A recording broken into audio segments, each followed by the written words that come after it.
Como que a gente pode fazer para se conectar, então, com o cliente através da empatia, né? Sempre visando a questão de sucesso dele como se fosse uma avó, como o Estevão explica, né? Você tem que tentar pensar no bem dele por ele, porque muitas vezes ele não quer pensar no bem dele. Então você tem que tentar extrair dele, compreender ele, se aprofundar a respeito de quem ele é, para conseguir de fato fazer com que ele chegue aonde ele quer, mas não quer se esforçar o suficiente muitas vezes, né?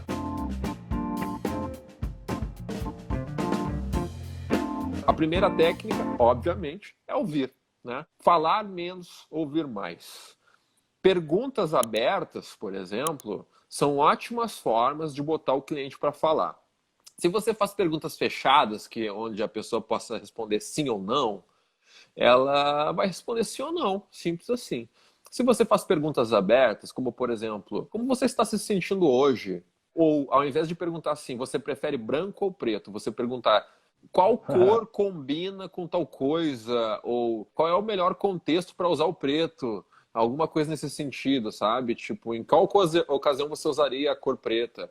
Isso faz com que a pessoa fale. Teve uma circunstância onde eu estava também no lado do cliente e a pessoa estava me fazendo uma prospecção ativa, me ligando sem que eu tivesse pedido, né? Ela ligou, pediu para falar comigo, descobriu que eu era CEO da empresa, começou a fazer uma série de perguntas para avaliar se eu tinha o perfil de cliente ideal que eles estavam buscando. E ele me perguntou um monte de coisa. Às vezes eu dou papo, às vezes não, enfim. E nesse caso eu dei papo e a pessoa fez o questionário dela e conseguiu agendar uma próxima reunião, então, com o vendedor deles, comigo, né? E daí o vendedor, a gente começou a conversar, e daí uma das primeiras coisas que ele me falou, ele disse assim, Guilherme, olha só, a gente grava as ligações aqui, quando a pessoa lá que era pré-vendedora te ligou, ela botou uma das observações que você era uma pessoa muito fechada. E eu disse, cara, ela só me perguntou perguntas fechadas também. Eu passei, sei lá, 10 a 15 minutos com ela no telefone falando sim, não, sim, não, sim, não, porque ela me perguntava perguntas que só me levavam a responder dessa forma, né? Ela não desenvolveu uma conversa comigo. Não fazia Então, exprimir as tuas emoções, né? Bacana. exatamente. Então, é isso que acontece quando a gente não se esforça para ouvir também, né? A gente tem que saber como colocar as perguntas para a pessoa se abrir. Outra forma de você conseguir ter empatia com as pessoas é usar o oráculo, a bola mágica tecnológica, que são as redes sociais e o Google, né? Então, poxa, você vai ter uma reunião com, sei lá, um diretor executivo de uma empresa importante. Cara, esse cara saiu em alguma matéria de alguma entidade classe, alguma entrevista com ele já foi pro ar. Então você procura o nome dele no Google e lê sobre ele para entender o que, que ele gosta, o que, que ele não gosta.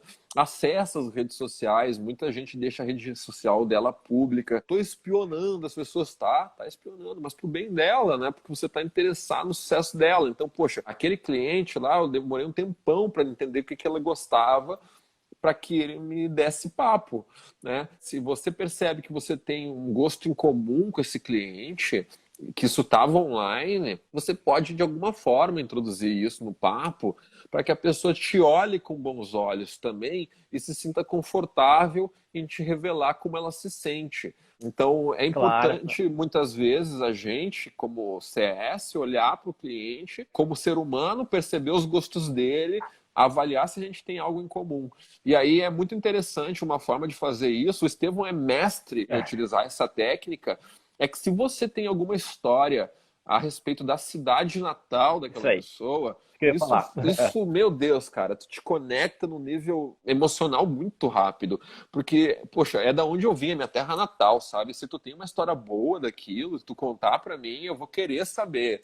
Eu vou gostar de ouvir essa história. Eu vou contar uma história relacionada a isso.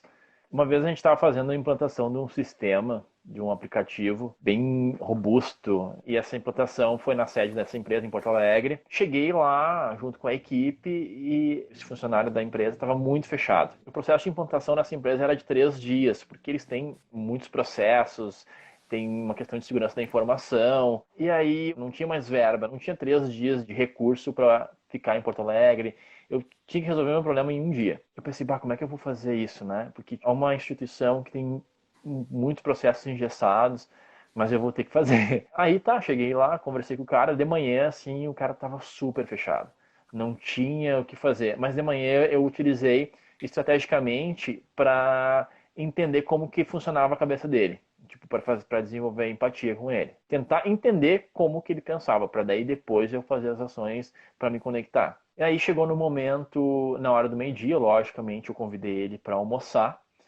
E aí eu vi que o sotaque dele não era de Porto Alegre, o sotaque era de uma cidade do interior. Perguntei pra ele, tu é de que cidade, não sei o quê. Daí ele, eu sou de tal cidade. Aí eu cheguei pra ele, conheço a Rui do Meio, inclusive eu fiz uma festa em tal lugar. Aí ele disse assim, nossa, foi essa festa que eu conheci a minha mulher. Porque, tipo assim, só tem uma festa lá na região, sabe? Então todo mundo conheceu lá. Aí, nossa, a partir daquele momento, o cara, tudo processo, faz as solicitações por computador, né, pela internet, enfim, e ele não, ele ia nos andares pedir autorização para as pessoas. Aprova isso aqui, ó, mandei a requisição tal, aprova, ele ia, tipo, nem ligava, ele ia. Resumo da história, esse cara virou muito amigo, assim, de toda a equipe, e esse cara, ele resolveu tudo naquele dia. Absolutamente tudo que a gente precisava naquele dia, e a gente foi embora muito feliz. Que Na legal, verdade, eu não né? sei. Foi muito bacana. É muito poderosa, né? É uma ferramenta muito poderosa, a E empatia. você pode usar também como recurso para desenvolver empatia com alguém, se colocar no lugar de alguém, para tentar entender como ela pensa. Se você está recebendo essa pessoa na sua loja, na sua indústria, no seu escritório, observar o que ela presta atenção, o que chama a atenção dela, né? Se ela vai pegar um livro na mão, que livro é esse, né? Se ela olha para um quadro, se ela senta, se ela tem um amor específico sobre uma cadeira, sei lá, né? Esse tipo de circunstância ajuda você perceber o comportamento dela, entender o que ela valoriza, né? Inclusive Uhum. ela em si revela muita coisa. Se ela é uma pessoa vaidosa, se ela gosta de se cuidar, se ela não gosta de se cuidar, se ela tá com roupas de grife ou não, tudo isso ajuda que você compreenda o perfil da pessoa, né? Aí, como cliente, provavelmente você já conhece muito sobre ela no seu sistema. Então, se você tiver um BI, né, que é um sistema de Business Intelligence, você pode fazer análise de dados e descobrir muito a respeito da empresa, do perfil dela, do que ela gosta e assim por diante, né? Se for uma pessoa física, se for uma pessoa jurídica, isso tudo vai funcionar muito bem. Usando a tecnologia a seu favor, né? Enfim, cada cliente, cada perfil de cliente tem uma necessidade de relacionamento, né? A gente fala isso de high touch, low touch, né, Estevão, que Uhum. é um toque mais próximo ou menos toque, né? Ela precisa de mais de mim ou ela precisa menos de mim? Ela gosta de espaço ou ela não gosta de espaço? Isso é muito Isso, né? importante, né? Isso. Para a gente conseguir gerar essa conexão e tentar entender de fato o que esse cliente pensa para tomar alguma ação, o relacionamento ele é muito importante nesse momento, né? E aí, dentro de um contexto de atendimento barra relacionamento, né, você tem alguns tipos de atendimento. Você pode ter, por exemplo, um atendimento mais personalizado, que daí a gente chama de high touch, ou um atendimento mais tecnológico, envolvendo mais tecnologia, e aí a gente chama de tech touch. Enfim, essas formas de atendimento e relacionamento, elas também são importantes de você desenvolver para conseguir se conectar com esse cliente e ter a empatia dele. Eu falo dessas técnicas de tipos de relacionamento e atendimento dentro do meu curso com maior precisão, né? A última dica que a gente queria dar, que é a seguinte: a leitura corporal, além da questão que eu falei antes, que roupa e tal, né? Mas também a inclinação do corpo para frente, para Uhum. trás, braços e mãos e pernas cruzadas ou não, a altura da cadeira, entonação de voz, a pessoa em pé ou sentada, se ela está inquieta, se ela não está inquieta, isso tudo vai falando sobre como ela está se sentindo naquele contexto. E é importante você prestar atenção, né? Porque se a pessoa está nervosa e você precisa conversar sobre um assunto delicado com ela, talvez vai ser importante que você tente trazer calma para ela antes de entrar naquele assunto, né? Se você precisa fazer com que ela haja rápido, talvez você vai ter que trazer um pouco de desconforto também para ela. Então é interessante você pensar um pouco a respeito disso, que vai ser importante para você conseguir chegar em alguns lugares.